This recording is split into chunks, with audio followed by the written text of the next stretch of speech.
Okay, here's the buddy system for parent and athlete when it comes to the sport of wrestling. Teach the athlete to engage in the thoughts and behaviors that produce victory and not to engage in the behaviors and thoughts that don't produce victory. And you need to do the same.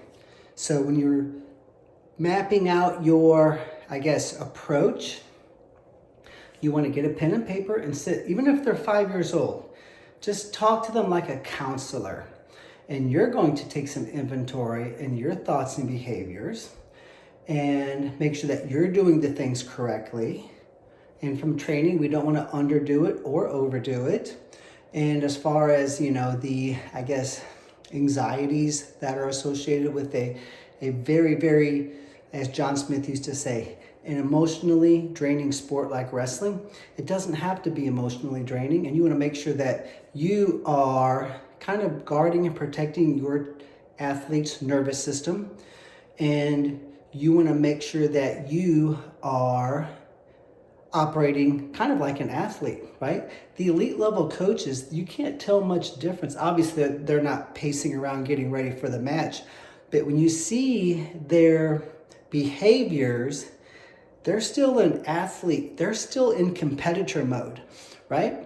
And so I think that if we can understand that being calm, cool, and collected is absolutely a vital component, that's one of the main attitudes and behaviors that can produce victory. And then you start to look at the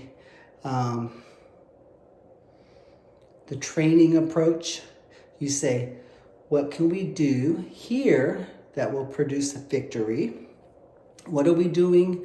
Maybe in practice, they're grabbing the easier partners. You sit down with them and you say, you need to grab an easy partner, one per practice, so you can get 50 takedowns and work your stuff, right? We've talked about this, the vital importance of that, so we don't get gun shy and fearful, right?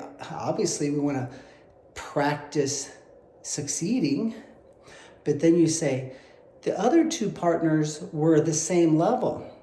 Now, Johnny, Maria, is that a behavior of practice partner selection that's going to produce victory or not? And they're going to say, I don't think that will.